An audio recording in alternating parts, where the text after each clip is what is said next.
Prime Minister of Canada Mark Carney. His political career and achievements. Everything about the Prime Minister of Canada Mark Carney, his life, and everything about him. Part 3.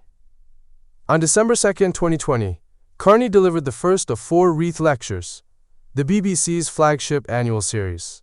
In How We Get What We Value, From Moral to Market Sentiments, he said society had come to esteem financial value over human value, and moved from market economies to market societies. The series covers a trio of crises: credit, COVID, and climate.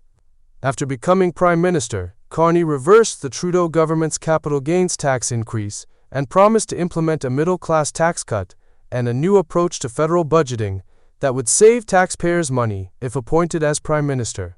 Carney warned many times that Brexit was expected to negatively influence the UK economy. Consequently, Brexit activists accused him of making statements favoring the UK's continued membership of the European Union (EU) before the British EU membership referendum. He replied that he felt it was his duty to speak up on such issues. In September 2018, Philip Hammond, the Chancellor of the Exchequer, confirmed speculation that Carney would remain as governor until January 2020, in order to ensure a smooth transition after the UK was set to leave the EU on March 29, 2019, a departure deadline that was missed. In November 2018, Carney warned that large parts of the British economy were not ready for a no-deal Brexit. Speaking on BBC Radio 4's Today program, Carney explained that fewer than half of businesses had initiated contingency plans. In February 2019, speaking about the global economy, Carney provided a less negative perspective on Brexit, stating that globalization has resulted in imbalances of democracy and sovereignty, and that Brexit is the first test of a new global order and could prove the acid test of whether a way can be found to broaden the benefits of openness while enhancing democratic accountability. Carney also said that the increase in the perception that a no-deal Brexit is likely is evidenced by betting odds and financial market asset pricing, resulting in the UK now having the highest FX foreign exchange implied volatility, the highest equity risk premium, and lowest real yields of any advanced economy. In 2025, Carney promised to spend 2% of Canada's GDP on defense, the NATO target, by the end of 2030. During the 2025 Liberal Party leadership race, and in light of aggressive actions taken by the United States under the second presidency of Donald Trump, Carney said that he supported deepening relationships with fellow Commonwealth countries, Britain, Australia, and New Zealand. Carney has often advocated for environmental sustainability. He was appointed as a United Nations Special Envoy on Climate Change in 2019. In March 2021, Carney stated that in Canada there is a huge economic opportunity in the transition to a sustainable economy with reduced carbon emissions. He says that it is time to listen to scientists that have long been warning about the risks posed by climate change.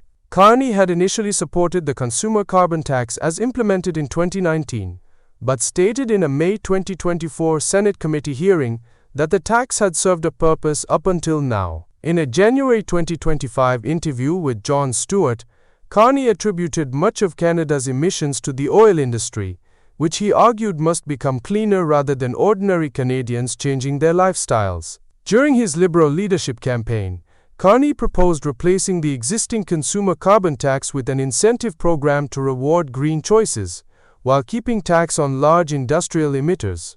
Carney also said that the increase in the perception that a no-deal Brexit is likely is evidenced by betting odds and financial market asset pricing, resulting in the UK now having the highest FX foreign exchange, implied volatility, the highest equity risk premium, and lowest real yields of any advanced economy. In 2025, Carney promised to spend 2% of Canada's GDP on defense, the NATO target, by the end of 2030.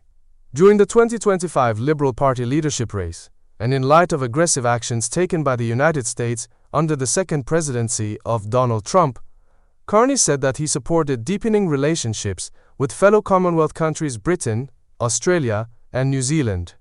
Carney has often advocated for environmental sustainability. He was appointed as a United Nations Special Envoy on Climate Change in 2019. In March 2021, Carney stated that in Canada there is a huge economic opportunity in the transition to a sustainable economy with reduced carbon emissions. He says that it is time to listen to scientists that have long been warning about the risks posed by climate change.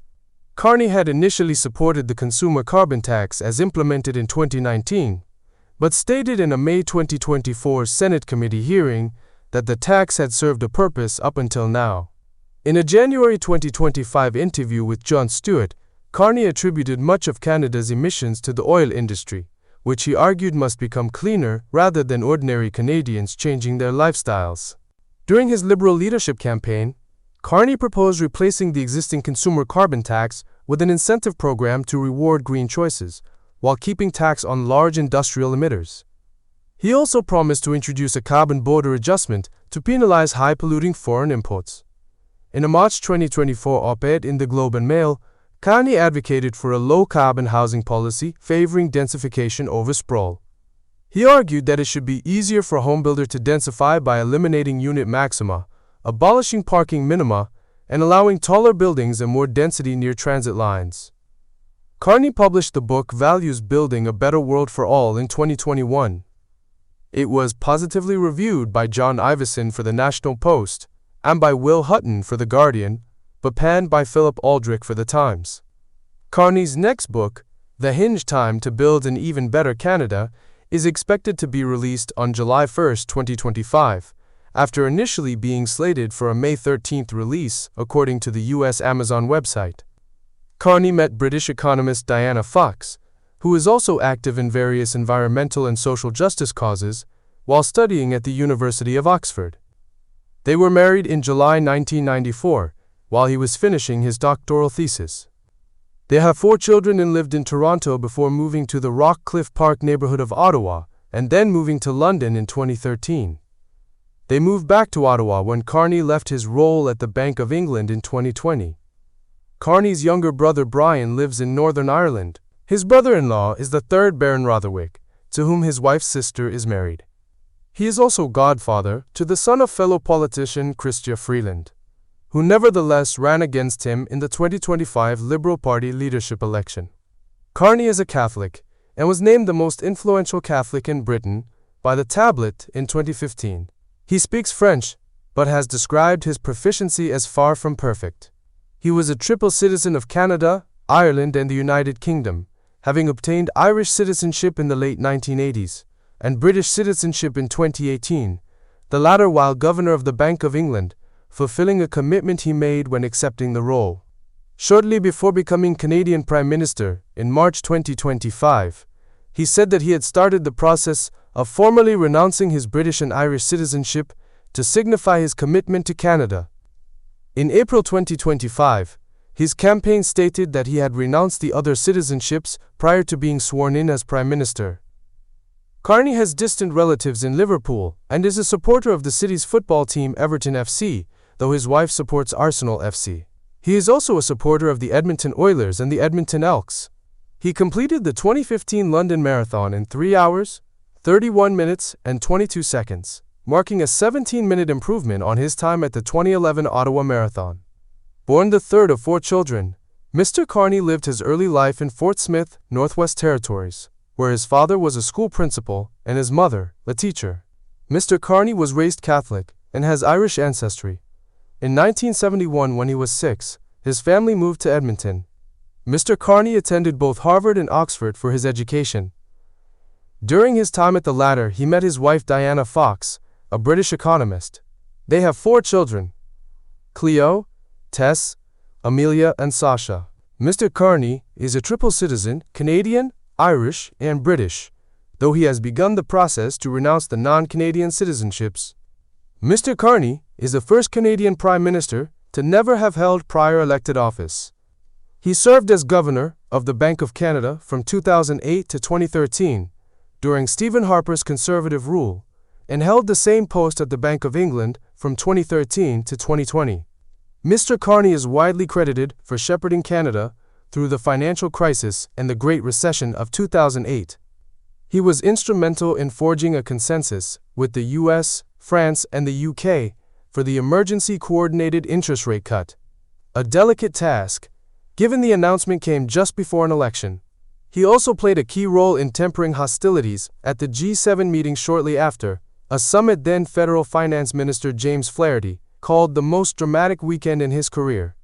He also took unprecedented steps to improve liquidity for Canada's big banks, and led the international charge for an overhaul of the way countries manage and identify financial risk. As Governor of the Bank of England, he helped steer that country's financial system through the 2016 Brexit referendum and its immediate fallout. After leaving central banking, Mr. Carney took on several executive, board, and advisory positions. Most notably, he joined Brookfield Asset Management, a Canadian-American investment company, as the chair of the corporation's environmental, social, and corporate governance investment strategy. United Nations Secretary-General Antonio Guterres also appointed Mr. Carney as UN Special Envoy for Climate Action and Finance. In this role, he was able to create a global financial alliance by bringing together banks, insurance companies, and asset managers to direct capital to meet climate targets. In 2025, that alliance unraveled, with members bailing, fearing political backlash, legal action, and loss of business in the United States after President Trump's return to the White House. In 2024, he made the jump into partisan politics more than a decade after the Liberals first tried to recruit him, and in the wake of several failed attempts by then Prime Minister Justin Trudeau to have Mr. Carney join his government. During the Liberal leadership debates, Mr. Carney was questioned about his stint at Brookfield, during which time the company relocated its headquarters from Toronto to New York City. He said the move was formally rubber-stamped after he had left the company. But the Brookfield board had voted unanimously in favor of the move while Mr. Carney was chair. He had issued a letter to shareholders backing that proposal. During a press conference, Mr. Carney also declined to disclose his compensation at Brookfield, which has never been released, despite him being a senior executive. His campaign maintained he'll disclose his finances when conflict of interest laws require him to do so, and as Prime Minister, he'll put his assets in a blind trust. I stop at this point today. Until next time, stay curious, stay informed, and keep exploring the world's incredible stories. Thank you for watching.